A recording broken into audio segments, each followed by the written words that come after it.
Most people are still waiting for Tesla to announce the Model 2 price, range, and exact launch date.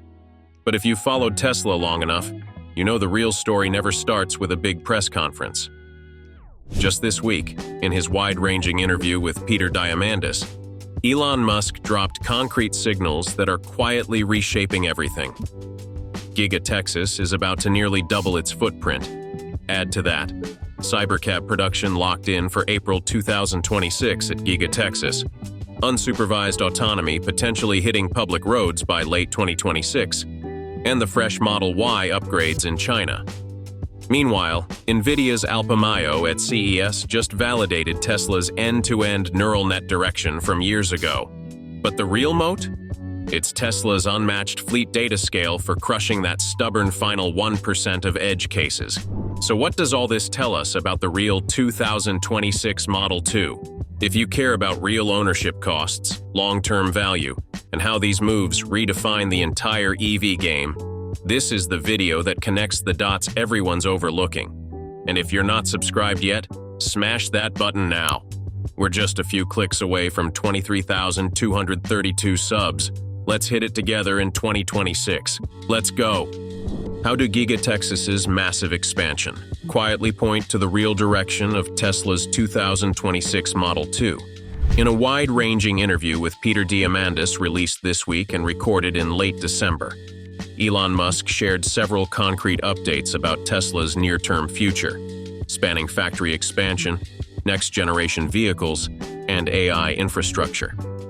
While the conversation largely focused on the intersection of robotics, energy, and artificial intelligence, touching on topics from space travel to universal basic income, three disclosures stand out for what they signal beneath the surface. These updates involve the expansion of Giga Texas, new details on the long-promised Roadster, and clearer timelines around Cybercab and Tesla's AI backbone, all of which help frame where Model 2 ultimately fits into Tesla's broader strategy. The most consequential reveal was Musk's confirmation that Giga Texas will host a new, dedicated Optimus manufacturing facility covering roughly 8 million square feet. For context, the existing vehicle factory at Giga Texas already spans about 11.5 million square feet, making it one of the largest buildings on Earth. This single addition nearly doubles the site's total production footprint and is designed exclusively for Tesla's humanoid robot program. Musk described the long-term vision as recursive, with Optimus robots eventually manufacturing other Optimus units, enabling exponential scaling. Once again, he reiterated his belief that the humanoid robot market could ultimately reach billions of units, a claim that helps explain why Tesla is allocating industrial capacity on a scale typically reserved for mass-market vehicles. That manufacturing logic, high automation, extreme scale, and relentless cost compression is directly relevant to Model 2, which is expected to rely less on breakthrough specs and more on factory-level efficiency to hit its price targets. Musk also revisited the Roadster, a project that has seen repeated delays despite earlier promises of a launch last year. This time, he offered clearer insight into its intended role, confirming that the SpaceX package will enable extended hovering through cold gas thrusters, though he declined to specify exact durations. He emphasized that sustained hovering beyond a second requires storing significant amounts of compressed cold gas, underscoring the technical trade-offs involved. More importantly, Musk framed the Roadster as Tesla's ultimate car, a no-compromise expression of driving thrill and emotional appeal rather than practicality or volume.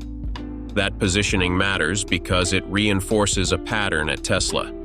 Flagship vehicles push technological and experiential limits, while mass-market models absorb only what can be scaled and cost-justified.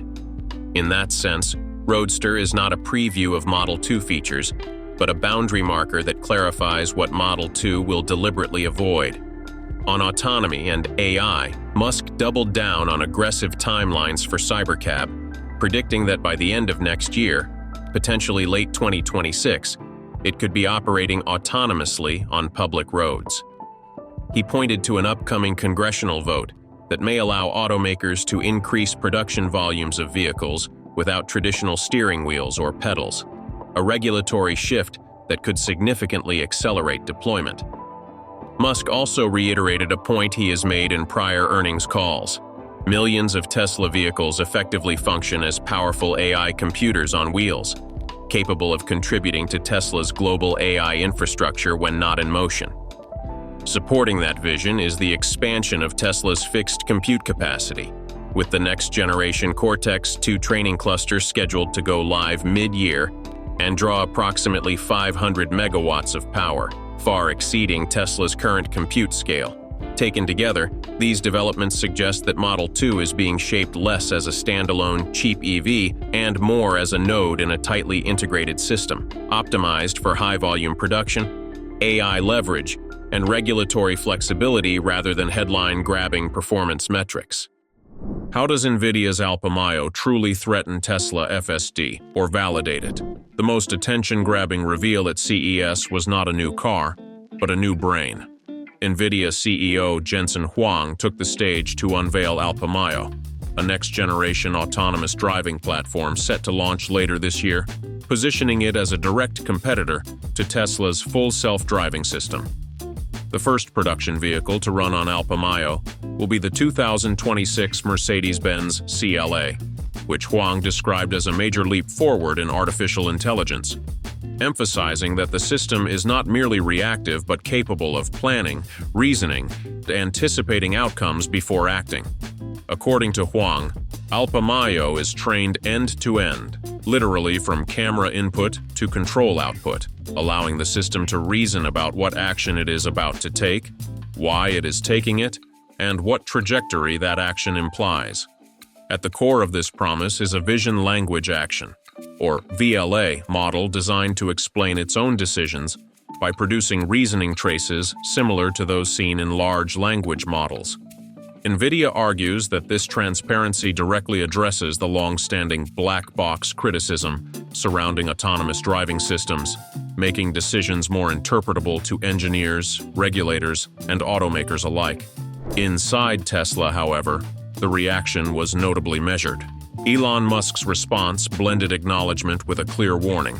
He pointed out that Nvidia's end-to-end approach is fundamentally aligned with what Tesla began rolling out in 2023 with FSD V12, when the company shifted away from hand-coded rules toward video-based learning, where the car learns to drive by watching human behavior. From Tesla's perspective, Nvidia's announcement is less a breakthrough and more a validation that the architectural direction Tesla chose years ago was the correct one.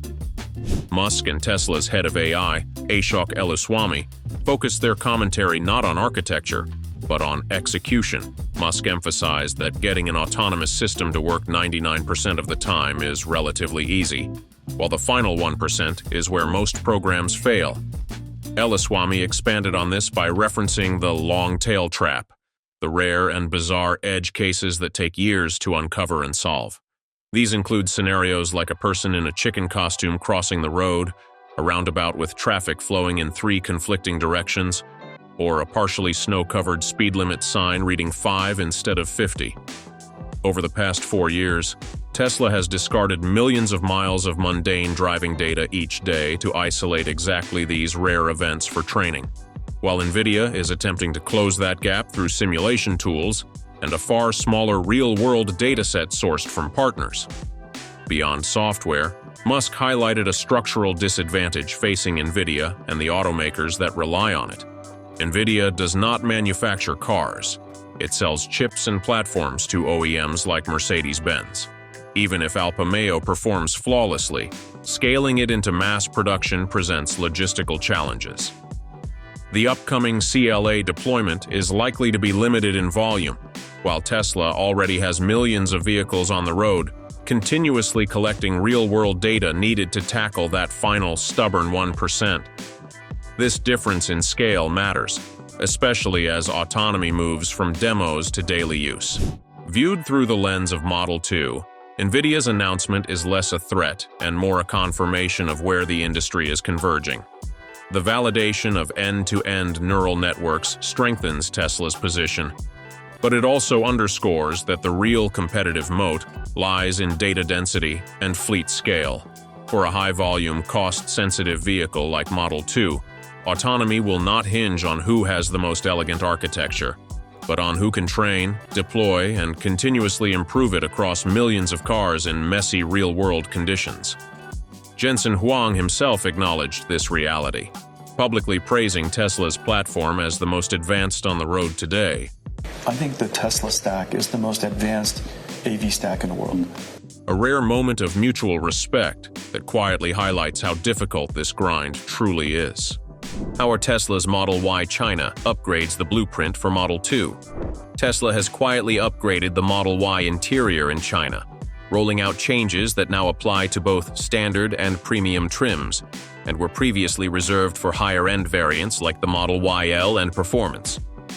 This move marks a clear shift towards standardizing interior components across the entire Model Y lineup, including standard, premium, performance, and the long wheelbase version. Rather than introducing a new trim or marketing push, Tesla is once again using manufacturing decisions to redefine what buyers should expect at each price point. The timing of these changes appears directly linked to the launch of the Model YL earlier last year.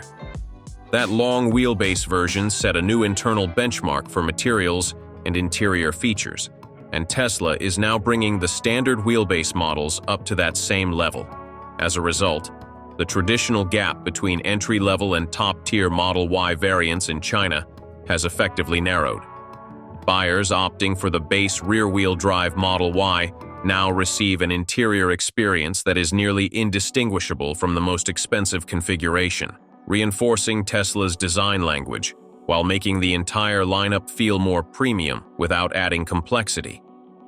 The most immediately visible change is the elimination of the light gray headliner. For years, this lighter fabric was standard on lower trims and widely criticized by owners for making the cabin feel less upscale. Black Alcantara-style headliners, long associated with the performance models, became a popular aftermarket upgrade for long-range owners trying to close that perceived quality gap.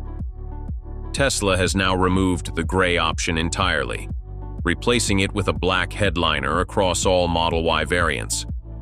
Beyond aesthetics, this simplifies production by removing a legacy component and aligns every trim with a single, more premium interior finish.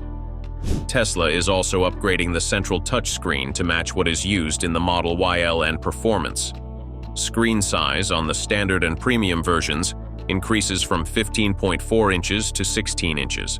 While the 0.6-inch increase sounds minor, it adds roughly 3 square inches of display area, a 2.63% increase overall. More importantly, the new display features thinner bezels, higher contrast, and higher resolution than the outgoing unit. The slimmer bezels modernize the cabin and allow Tesla to converge on a single screen design across all Model Y variants, with potential spillover to future Model 3 production as well. Although these upgrades currently apply only to vehicles produced at Giga Shanghai, history suggests this is a temporary distinction. Tesla typically introduces manufacturing and supply chain changes in Shanghai first, due to the plant's newer infrastructure and more flexible local suppliers, then migrates those processes to Giga Berlin and Giga Texas. With Tesla's continued focus on supply chain efficiency, combined with the recent type approval registrations of the Model YL in Europe, it is logical that older headliner materials and display hardware will be phased out globally. Once existing inventory of legacy parts is depleted, these upgrades are likely to become the default everywhere, not as optional extras, but as standardized components. In that context, the Model Y update offers a clear preview of the Model 2 philosophy. Fewer variants, fewer parts, and a baseline experience that feels premium by default, achieved not through higher prices, but through manufacturing discipline and scale. When you zoom out, none of these updates look random. Giga Texas expansion, Tesla's stance on autonomy versus Nvidia, and the quiet standardization happening on Model Y all point to a consistent strategy heading into Model 2. The question now is, how far Tesla can push this approach before competitors feel real pressure? Do you think Model 2 will redefine what a budget EV looks like? Or will it expose new trade-offs Tesla hasn't faced before? And which signal matters more to you? Factory scale, autonomy progress, or interior standardization? Let us know your thoughts in the comments, and if you found this breakdown useful, don't forget to like the video, subscribe to the channel, and turn on notifications so you don't miss the next update.